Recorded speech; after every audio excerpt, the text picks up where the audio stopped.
Over the last few years, I've helped hundreds of people build real Amazon businesses. Some of them are doing $10,000 months now, and some of them are even doing $50,000 months, and a few of them have even pushed through the seven-figure mark. But I'll be fully transparent with you when I say this, but there's a small percentage of people that I work with who never make a single dollar, and that second group is the one I end up thinking about the most, because the people who failed almost never failed for the reason they thought they did. It's not the product. It's not the software. It wasn't the Amazon account. It wasn't the market being too saturated or whatever you think it was. And what's interesting is it just came down to a few habits. It didn't come down to a process or anything like that. Now, for me, for context, I've done over $5.5 million on Amazon, the platform itself. And I started this with $500 to my name. And I've watched this play out on both sides. And it's always the same split. There's always individual or group that makes a lot of money with business models or with Amazon, and then there's a group that loses money. I caught a couple of them myself back then when I had nothing to show for it, and the last one takes more people out than all the others combined, usually before the whole thing is about to turn on them. Now, the first most common habit or trait people have is that they wait for a better time to start. You see, most people, when they first find something like this, they're really fired up, maybe for a week, maybe for a month. Then normal life starts to walk back in, and they tell themselves they're gonna start once things settle down.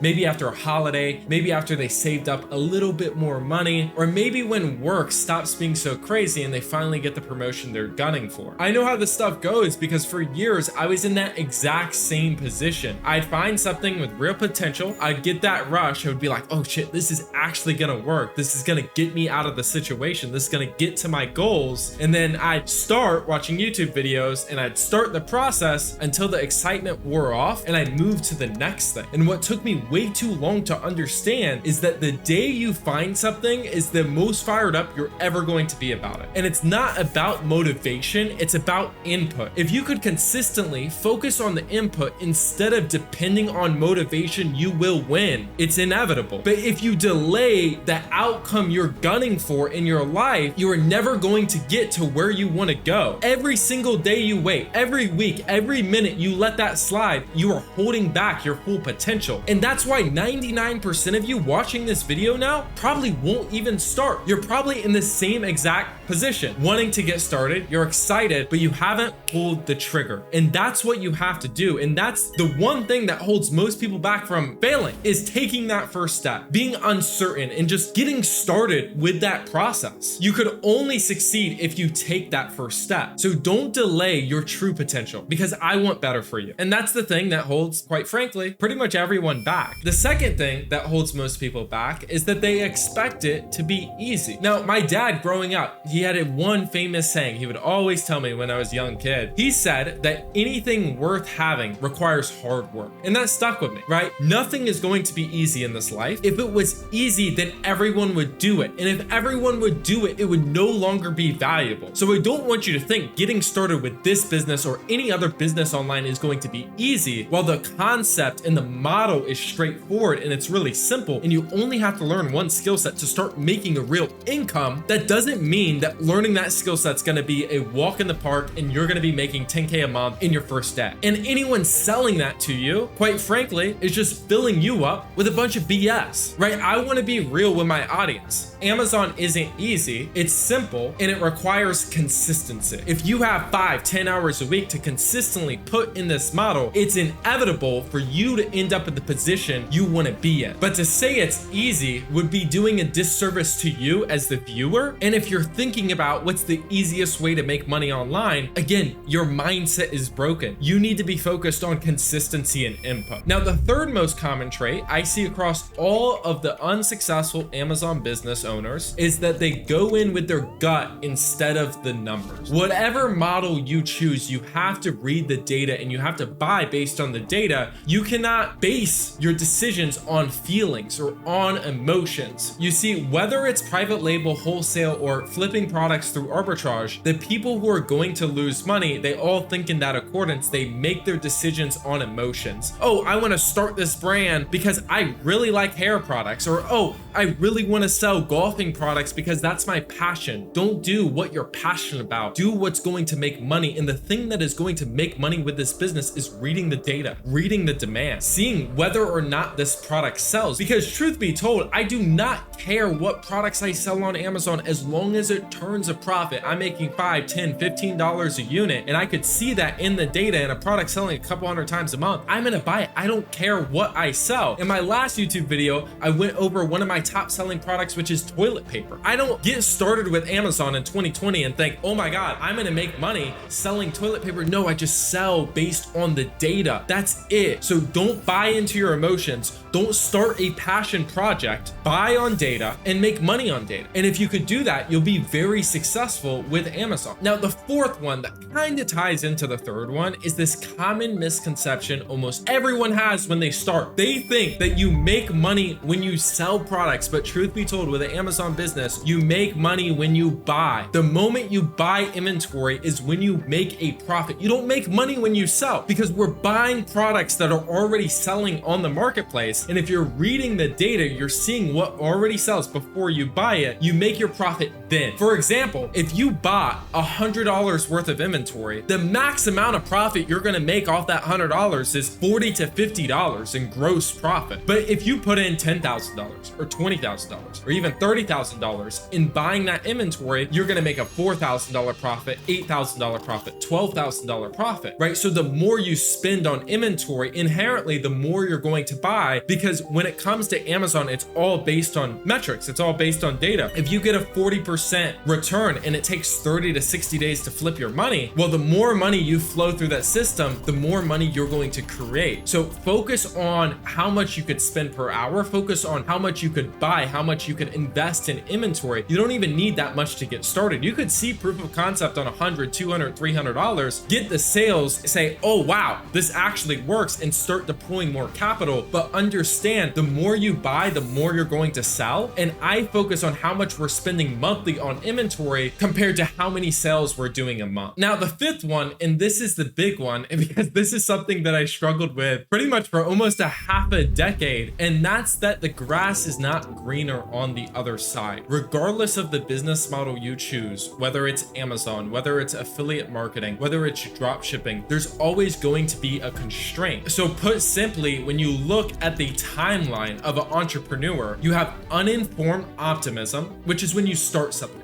This is when you have the highest intent to do something. Oh my God, this is gonna be amazing. I'm gonna be able to quit my job, XYZ, whatever your goal is. Then you have informed pessimism. Okay, well now I know in order to get this outcome, I have to do XYZ thing. At that point, that's when most people pivot to a new business model. And this is the trap that I fell in for over half a decade as an entrepreneur. Instead of going through and learning the skill sets, I thought drop shipping would actually be easier because of this list of reasons some YouTuber told me about. So I decided to buy a new course. I decided to get a new mentor. And then I had the same problem with that model. So one thing I want to premise is that if you start something, you finish it. That's another thing my dad once taught me, you know, in sports as well. If you start something, you have to finish. You have to understand learning skills are going to be challenging. It's going to require consistent input. But if you could get past that hurdle, then that's going to be when you start raking in the dividends.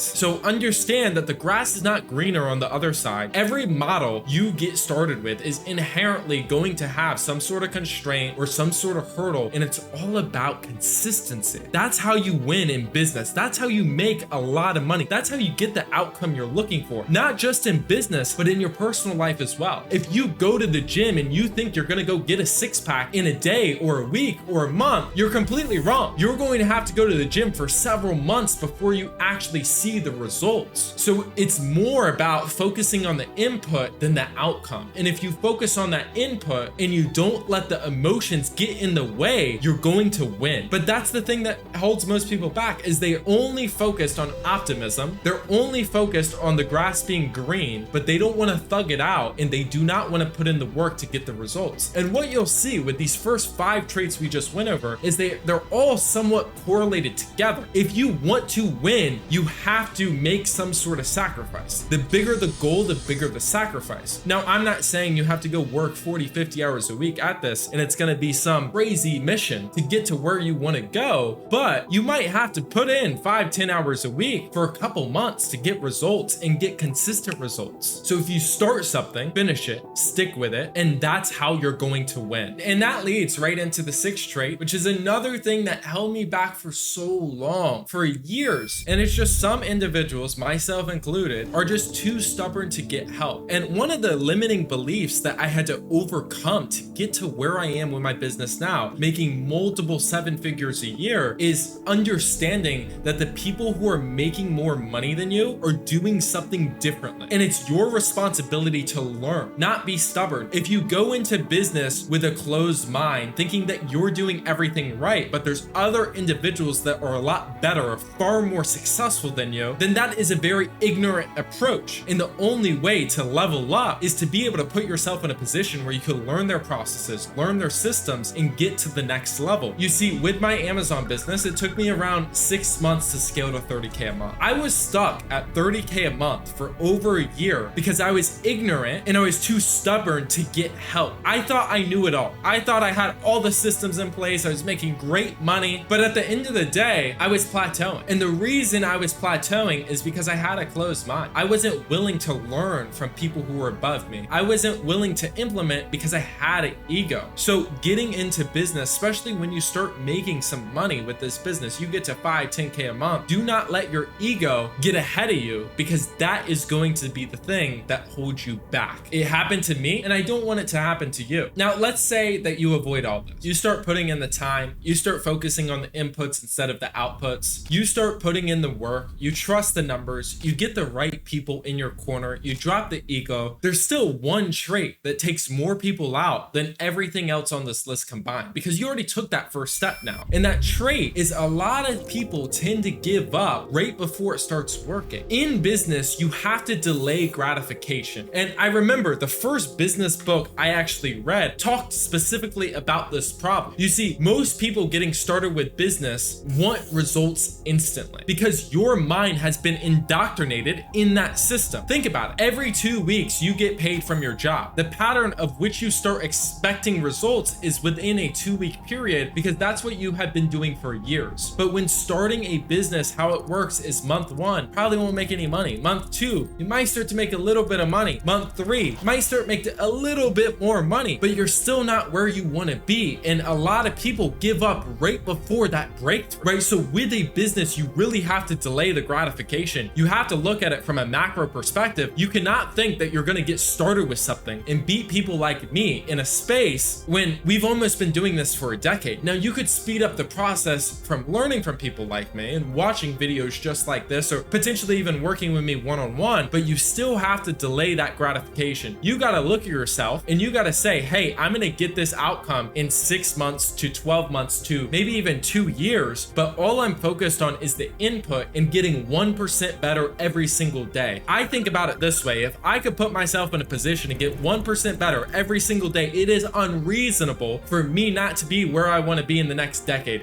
in the next 2 decades from now, right? So you want to look at everything from a macro perspective, not a micro perspective, not month 1, month 2, month 3, but first year, second year, third year. And if you could do that, you could win. The bigger the goal, the bigger the runway you need. Think about it this way: if you have a really, really big plane and you want that plane to take off, well, you're going to need a big runway. If your goal is to make $1 million a year, which is the top 1% of the 1%, you're going to need a really big runway. You're not going to do that in a couple months or a couple years. You're just going to need to focus on the inputs and the outcome will come. So focus on getting 1% better a day. And I want you to ask yourself a question every single day. Are you a better person today than you were yesterday? Did you get 1% better, whether that be with your sourcing, whether that be taking that first step, whatever that may be in your situation? You gotta focus on getting 1% better, because that's how winners win. So really, these are the 7 traits that decide whether you're gonna make it or not on Amazon. Truth be told, these are gonna be the 7 traits that decide whether you'll even make it in business. And if you caught yourself in a couple of these while I was talking, that's a good sign, because you're self-aware and you know exactly what you need to fix. And if you're the type of person who's not too stubborn to get help and you'd rather have me walk through this personally with you one-on-one than you trying to figure out it the hard way, going through the trials and tribulations, I've got a one-on-one mentorship that you could apply for, and the link's down below in the description. My team looks through every application to see whether or not it's going to be a good fit, because truth be told, I only want to work with the people who are committed. I want to work with the individuals that focus on the input. But if that's not you right now, then don't worry about it, because you could go ahead and watch the next video right here that goes over the full step-by-step process of how to get started as an Amazon seller in 2026 and scale to 10K a month, start to finish. I literally don't hold anything back. It'll get you moving in the right direction. And with that being said, I'm going to see you in the next one.